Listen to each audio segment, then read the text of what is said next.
दोस्तों, लोगों की अक्सर ये शिकायत होती है कि उन्होंने नर्सरी से बड़े ही शौक़ से कोई फ्लावरिंग प्लांट ख़रीदा और जब उसको ले आ कर के उन्होंने अपने घर में गमले में लगाया तो 1-2 दिन के बाद वो पौधा मुरझाने लगता है। और उसके बाद तो चाहे जितनी वो केयर करें उसकी, चाहे जितनी देखभाल करें, अंत में यही होता है कि वो पौधा मर जाता है। तो आज मैं आप लोगों को ये बताऊंगा कि ऐसा क्यों होता है। बहुत लोग नर्सरी से पौधा ख़रीद करके लाते हैं और सक्सेसफुली उनको अपने गार्डन में लगा लेते हैं। तो देखिए, बात ये है ना कि सबको नर्सरी के जो पौधे होते हैं उनके बारे में थोड़ा सा नॉलेज की कमी होती है, ज्ञान नहीं होता है। ये स्वाभाविक भी है, सभी लोगों को सारी बातों का ज्ञान नहीं होता है और बहुत कम लोगों को ये पता होता है कि हम जब नर्सरी से कोई प्लांट ले आएँ तो उसको अपने गार्डन में किस तरह से लगाएं, कैसे उसकी केयरिंग करें ताकि हमारा पौधा पूरी तरह से सही सलामत बचा रहे। तो देखिए, जैसे ये मैंने इस गेंदे के प्लांट को ये ख़रीदा है नर्सरी से और आप देख रहे हैं कि जब मैंने इसको ख़रीदा तो इसमें ऑलरेडी ये फ्लावर और ये कलियाँ ये आप देख रहे हैं। तो फ्रेंड्स, होता ये है ना कि देखिए, नर्सरी का जो वातावरण होता है वो बड़ा ही कंट्रोल्ड होता है, नियंत्रित होता है। वहाँ पे सारी चीज़, वहाँ की जो मैकेनिज़्म होती है ना, वो बहुत सेलेक्टिव होती है। वो एक निश्चित तरीके से वहाँ सारा काम करते हैं। उन्हें सभी पौधों को एक समान रूप से फर्टिलाइज़र, जो केमिकल फर्टिलाइज़र का इस्तेमाल वो ज़्यादा करते हैं, इस बात को आप ध्यान में रखें। और वो हार्मोन्स का भी इस्तेमाल करते हैं दोस्तों, जबकि लोगों को ये पता नहीं होता है कि पौधों में कुछ हार्मोन जो केमिकल वाले होते हैं, अगर उनका इस्तेमाल हम पौधों पर कर देना तो दूसरे ही दिन खूब ढेर सारे फ्लावर आ जाएंगे। तो नर्सरी में प्रायः, क्योंकि वो प्रोफेशनल लोग होते हैं, वो इन सब चीज़ों का इस्तेमाल करते हैं। लेकिन जब हम अपने घर में इसको ले आते हैं ना, तो हमारा पौधा ख़राब हो जाता है अक्सर। तो वो देखिए, डिपेंड करता है कि हमारा पौधा कितना हार्डी है। अगर बहुत डेलिकेट पौधा है तो वो ख़राब हो सकता है। हार्डी पौधे जो है वो अपने को संभाल लेते हैं, बच जाते हैं। तो कौन से कारण है मैं आपको बताऊंगा। तो सबसे पहला कारण तो यही है कि वहाँ का वातावरण बिल्कुल अलग होता है और हमारे घर का, हमारे गार्डन का वातावरण बिल्कुल अलग होता है। तो हमें क्या करना चाहिए, सबसे पहले पौधे को ले आ करके 6-7 दिन उसको शेडिंग एरिया में रख देना चाहिए। डायरेक्ट उसको धूप में नहीं रखना चाहिए। इस बात का आप ध्यान रखें कि पहले उसको शेडिंग एरिया में रखें, 5-6 दिन उसको 1 हफ्ते तक रखें और उसको नियंत्रित मात्रा में, यानी हल्की सी सिंचाई रोज़ करें। उसमें बहुत ज़्यादा पानी उसमें न डालें। जैसे आप देख रहे हैं कि ये इस तरह के पॉलीथीन या कैरी जो ग्रो बैग्स होते हैं उसमें ये पौधे लगे रहते हैं। और कभी कभी आपने देखा होगा कि प्लास्टिक की एक टोकरी में लगे रहते हैं पौधे। तो बहुत लोग क्या करते हैं ना कि उसको बेकार समझ करके उसको नोच करके फेंकने की कोशिश करते हैं। ऐसा नहीं करना चाहिए। जिन पौधों को उस तरह की टोकरी में, प्लास्टिक की टोकरी में लगा के आपको दिया जाता है, वो उस तरह के पौधे होते हैं और उनको इस तरह से डायरेक्ट लगाना चाहिए। वो फिर बाद में क्या होता है ना कि खुद ही पौधा, उनकी जड़ें इतनी बढ़ जाती हैं कि वो टोकरी का जो होती है अपने आप टूट जाती है। तो उसको नोच कर फेंकने से क्या होता है ना कि वो हमारी, उसके पौधे की जो जड़ें होती हैं वो टूट जाती हैं और हमारा पौधा मर जाता है। तो फ्रेंड्स, जैसा कि मैंने बताया कि इसको पहले 1 हफ्ते शेडिंग एरिया में रखें पौधा ले आ करके।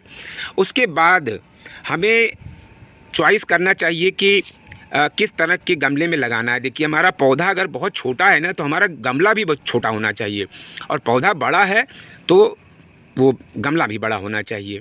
मिट्टी जो है, हमेशा ध्यान रखें कि एकदम जल निकासी वाली मिट्टी होनी चाहिए, यानी पानी आप डालें तो बस तुरंत बह जाए नीचे। और फ्रेंड्स, लगाने के बाद तुरंत आप केमिकल फर्टिलाइज़र उसमें न डालें। ये भी एक कारण है, लोग डाल देते हैं लगाते ही तुरंत जो है DAP डाल देते हैं, यूरिया डाल देते हैं। तो केमिकल फर्टिलाइज़र आप बिल्कुल न डालें, बल्कि 10-15 दिन तक आप उसमें कोई भी फर्टिलाइज़र डालें ही ना। उसको सेट होने दीजिए, अपने वातावरण में उसको ढलने दीजिए, अनुकूलन होने दीजिए। और फ्रेंड्स, ये भी ध्यान रखें कि कभी कभी जो पौधा हमें मिलता है रूट बाउंडेड होता है। मैं आपको दिखाता हूँ, जैसे आप देख रहे हैं ना कि ये रूट बाउंडेड पौधा है ये। तो अगर इसको हम बड़े, जैसे हमें बड़े बैग में इसको ये मिला हुआ है, अगर इसको ले आकर के इसी तरह लगा देंगे तो पौधा हमारा ख़राब हो जाएगा। इसको पहले हमें अच्छी तरह से इसकी रूट प्रूनिंग करनी चाहिए और उसके बाद हमें गमले में लगाना चाहिए। इसका जो आप ये देख रहे हैं ना, ये ग्रो बैग जो है, इसको बड़े आराम से निकालना चाहिए। निकालते समय ये ध्यान रखें कि इसकी जो जड़ें हैं ज़्यादा न टूट फूट उनमें ज़्यादा न हो। तो बड़े आराम से मैं इसको आपको निकाल के दिखाता हूँ। आप चाहें तो इस तरह से इसको कट कर सकते हैं, या अगर इसको बचा के रखना चाहते हैं तो ये भी तरीका है। नीचे से हल्का हल्का प्रेस करिए इसको, इस तरह से हल्का हल्का अगर आप प्रेस करेंगे ना तो पौधा धीरे धीरे ऊपर आएगा। अगर टाइट है तो पहले यहाँ से स्पेस बना लीजिए, जगह थोड़ा थोड़ा इस तरह से करके, ये देखिए इस तरह से करके आप स्पेस बना सकते हैं। बिल्कुल किनारे पर किसी चक्कू की सहायता से या किसी नुकीली चीज़ से इस तरह से स्पेस बना लें और उसके बाद आराम से इसको पौधे को निकाल सकते हैं।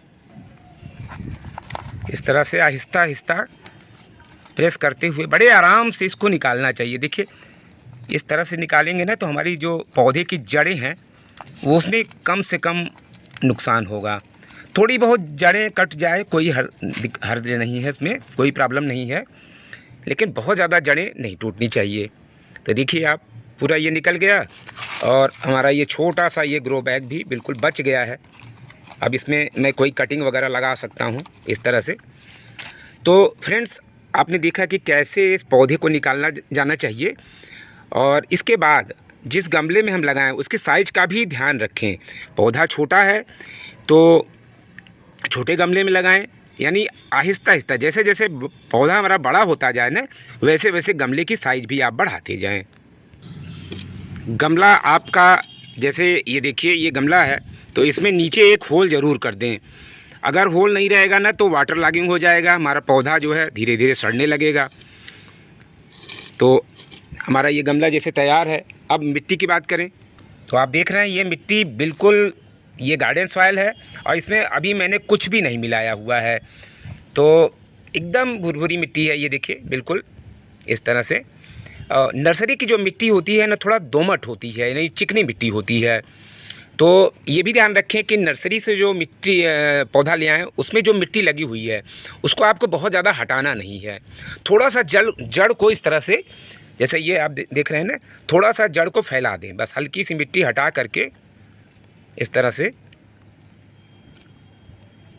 ताकि हमारा जो पौधा है ना वो ये जो इसकी जो दोमट मिट्टी है यानी चिपकने वाली मिट्टी उससे जो है मुक्त हो जाए और इसकी जड़ें आराम से फैल सकें।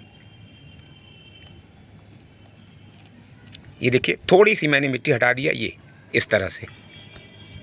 अब गमले में एक दियाली ज़रूर रख लें ताकि जो नीचे होल है उसमें मिट्टी न फंसे। थोड़ी सी राख मैं नीचे बिछा दे रहा हूँ, ये एंटी फंगल का काम करेगा और चींटियाँ भी इससे दूर रहेंगी। अब ये देखिए मिट्टी इसमें डाल दे रहा हूँ। मिट्टी जैसा कि मैंने बताया कि ये पूरी तरह से जल निकासी वाली मिट्टी होनी चाहिए, यानी पानी इसमें पड़े ना तो नीचे से पूरा बह जाए। अक्सर सबसे ज़्यादा जो पौधे हमारे डेड होते हैं वो इन्हीं कारण से होते हैं, ओवर वाटरिंग की वजह से। तो नर्सरी से हम प्लांट ले आते हैं और गमले में लगा करके पूरा पानी से गमला भर देते हैं, और वो हमारा पौधा जो छोटा सा पौधा होता है वो लगभग कई दिनों तक उसी पानी में जो है डूबा रहता है और उसकी जड़ें हो जाती हैं ख़राब। तो मिट्टी की ज़रूर ध्यान रखें, मिट्टी ऐसी होनी चाहिए जिसमें वाटर लॉगिंग न होने पाए। और थोड़ी अभी देखिए इतना स्पेस बना करके रखिए, बाद में इसमें फर्टिलाइज़र वगैरह जो गोबर की खाद या वर्मी कंपोस्ट जो भी आप डालेंगे ऊपर से डालेंगे। अब थोड़ी स्पेस यहाँ बना करके अपने पौधे को मैं लगा दूँगा। तो फ्रेंड्स, इस तरह से लगाने से आपका पौधा कभी ख़राब नहीं होगा, इस बात को ध्यान में रखें।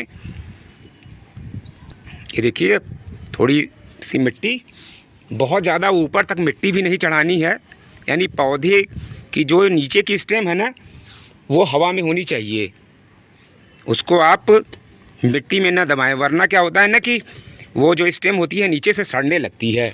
केवल जड़ वाला पार्ट जो है वो नीचे होना चाहिए।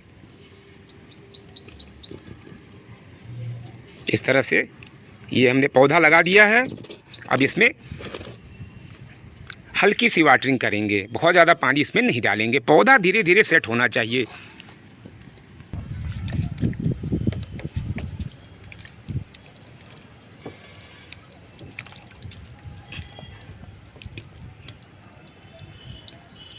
तो बस इतना ही पानी आप डालें कि जो मिट्टी है वो पूरी नम हो जाए, अच्छी तरह से उसमें नमी आ जाए। और जहाँ तक फर्टिलाइज़र की बात है तो लगाने के कम से कम 10 दिन के बाद से आप फर्टिलाइज़र देना शुरू करें। और फ्रेंड्स, मैं एक और इम्पॉर्टेंट बात बताता हूँ आपको कि जब आप नर्सरी से प्लांट लाते हैं तो उसमें फ्लावर वगैरह या कलियाँ वगैरह होती हैं, तो लोग मोह माया के चक्कर में पड़ जाते हैं, इसको बना रहने देते हैं। ये एक बहुत बड़ा कारण है। अब हमारा पौधा अगर ये फ्लावर कलियाँ रहेंगी ना तो पौधा हमारा ग्रोथ नहीं लेगा, इस बात का आप ध्यान रखें। तो इसको तुरंत निकाल देना चाहिए ताकि हमारा पौधा पहले ग्रोथ ले। तो कैंची की सहायता से इसको नीचे से कट कर देते हैं। ये देखिए, इस तरह से जितनी भी कलियां वगैरह आपको दिख रही हैं सब कट कर देना चाहिए।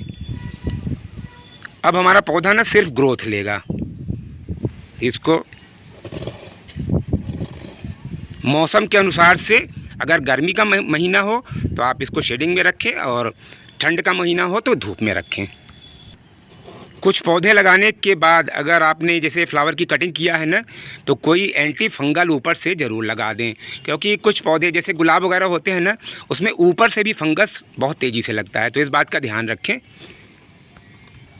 और दोस्तों, एक इम्पॉर्टेंट बात ये भी है कि जब भी आप पौधा लगाएं तो समय का भी ध्यान रखें। तो सबसे अच्छा समय होता है शाम का समय, क्योंकि शाम पौधा लगाने के बाद पूरी रात पौधा जो है एक अच्छे वातावरण में रहता है, यानी टेम्परेचर डाउन रहता है रात का। तो हमारा पौधा अगर देखिए सुबह लगा देंगे ना तो दिन में तेज़ धूप से वो पौधा झुलस सकता है, अपने को बचा नहीं पाएगा। तो कोई भी चाहे सब्जियों के सैपलिंग्स हों इस तरह से या छोटा पौधा हम लगाएं तो शाम को लगाना सबसे बढ़िया समय होता है। तो इस बात का आप ध्यान रखें। तो दोस्तों, जो बातें आज मैंने पौधों के बारे में बताई हैं कि नर्सरी से पौधे लाने पर हमारे क्यों डेड हो जाते हैं, तो अगर उनके कारण और निवारण के बारे में आपको ये सारी जानकारी अच्छी लगी हो तो वीडियो को लाइक करें, शेयर करें, और नए हो तो सब्सक्राइब कर सकते हैं चैनल को। तो मिलते हैं इसी तरह की अच्छी सी वीडियो के साथ, तब तक के लिए हैप्पी गार्डनिंग।